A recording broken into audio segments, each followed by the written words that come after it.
Iniciamos otra charla de economía con el contador y profesor en economía, especialista en economía, con Luis Laferrer, especialista en pequeñas y medianas empresas con o sin capital, como se define también su ídolo, Javier Milei. ¿Cómo andamos, Luis? Buenas tardes. Buenas, Genaro. Bueno, ¿es posible iniciar una pyme sin capital? Porque viste que la promo. En realidad, digamos, la situación económica depende de muchos factores, ¿no? Factores estructurales que tienen que ver, bueno, con las condiciones mucho más de fondo que existen en una sociedad, y factores estructurales en los momentos que están pasando que pueden agravar o aliviar esa situación estructural. De todas maneras, hoy en Argentina, tanto el marco estructural del modelo socioeconómico como la coyuntura son absolutamente desfavorables para iniciar una pyme, teniendo en cuenta que este modelo económico ya viene desde el principio del siglo, pero se ha ido consolidando en la última década y media, por lo menos, un modelo que apunta a generar fundamentalmente excedente de la Argentina para exportar al resto del mundo, y eso va en perjuicio, en detrimento del mercado interno. El mercado interno y la capacidad de compra de la población. Que mejore el mercado interno significa que la población tiene mayor nivel de ingresos que le permite acceder a mayor consumo, mayor cantidad de bienes y servicios, ¿no? El tema es que lo que yo denomino gran masacre, que es como es la culminación de este modelo desde que inicia la etapa del gobierno actual, los rasgos más regresivos, más negativos de ese modelo se han venido acelerando, ¿no?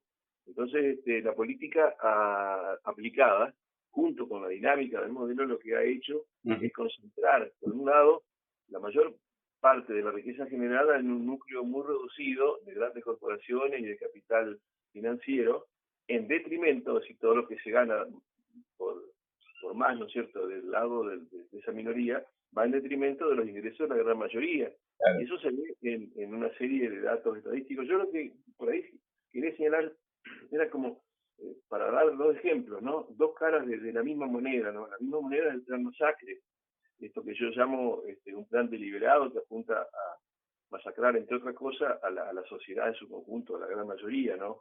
Y esa dos caras de la moneda debería, por un lado, cuál es la situación de un sector significativo de la sociedad, que son la tercera edad, ¿no es cierto?, los jubilados, los mayores. Por otro lado, cómo ganan dinero a costa del empobrecimiento general un sector muy reducido que son los grandes especuladores, ¿no? Bueno, hay un dato para la coyuntura que estás hablando, el nuevo informe que hay acerca de este tema, el gasto primario real o gasto público, que hay un 30,4 real anual. Esto pasó con las jubilaciones y los beneficios sociales. Los jubilados representan el 14% de la población total del país, o sea, son 6.5 millones de jubilados. Este informe de los saberes mínimos y la recomposición salarial tuvieron una mejora respecto a diciembre, pero sin embargo siguen estando en pisos bajos, ¿no? Sí, no sé a qué mejora te referís, ¿no es cierto? Porque en concreto lo que vos señalás, los jubilados son un porcentaje significativo de toda la población, y según datos oficiales y también elaborados sobre los datos oficiales por el Defensor de la Tercera Edad y por otro organismo, tenemos en Argentina por lo menos 5 millones de jubilados que son pobres y están mal alimentados, mal nutridos.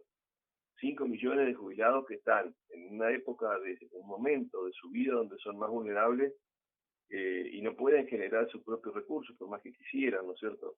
Igual tratan de hacerlo, pero hay que pensar que a medida que fue cayendo el ingreso de la gran mayoría, y fundamentalmente el desempleo abierto o el empleo o el subempleo, llevó a que muchas familias no tuvieran los ingresos suficientes, y a veces lo único que contaban era la ayuda del abuelo, que cobraba alguna jubilación y le dejaba algo, no sé.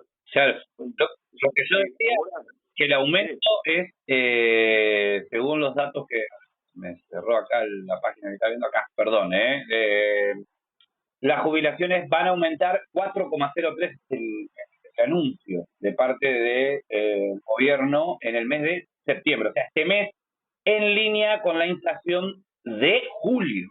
Esto es importante nombrar. O sea, siempre que hay una mejora, sea mínima o no, está por debajo del piso de lo que decía. Por eso decía yo, el piso es menor.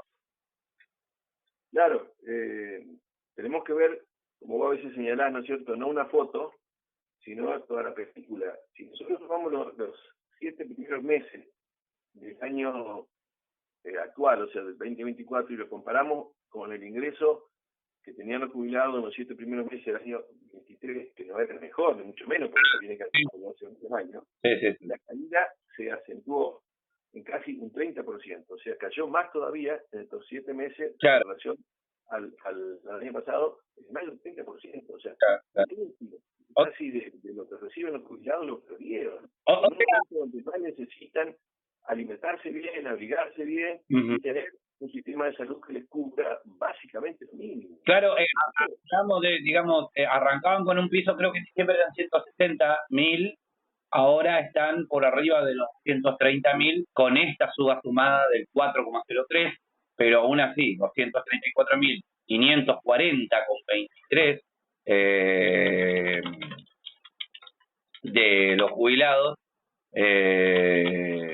es algo que no supera el piso de lo que se toma en cuenta para la línea de pobreza, ¿no? Que es el 51,8% en el primer trimestre de 2024, del 48% del mes de abril de 2024. O sea, hay una tasa de pobreza del 45,2%, tomando bimestre, noviembre, diciembre de 2023 en adelante, subiéndolo un 3% y hasta un 6%, si podemos tomar más con la letra chica, ¿no? Sí, lo que hay que mirar es, como te decía, un periodo inclusive mucho mayor y más significativo. Si yo tomo solamente este año, los 7 primeros meses de este año con el año pasado, ya ahí tenemos una caída del 30%, pero la caída, si lo tomamos con hace 4 años, la caída tiene que ser más del 50%.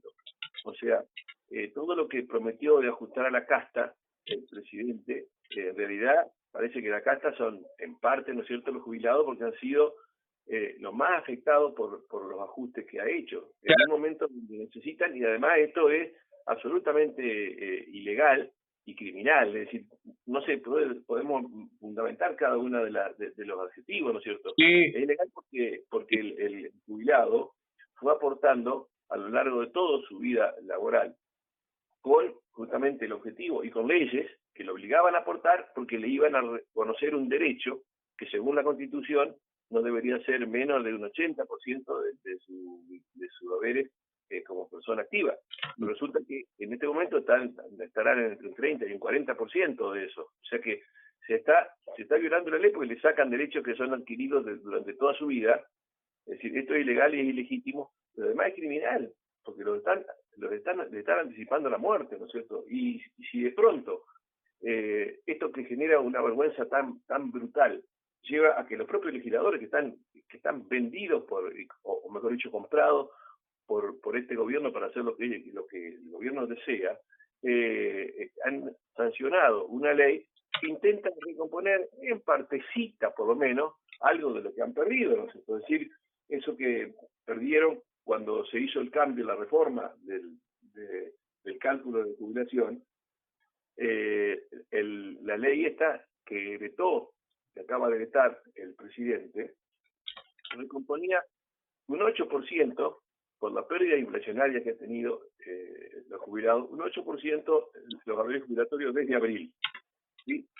Y además establecía un mínimo, es decir, que el haber de las jubilaciones no podía ser menos que la canasta básica total, la canasta de pobreza, ¿sí?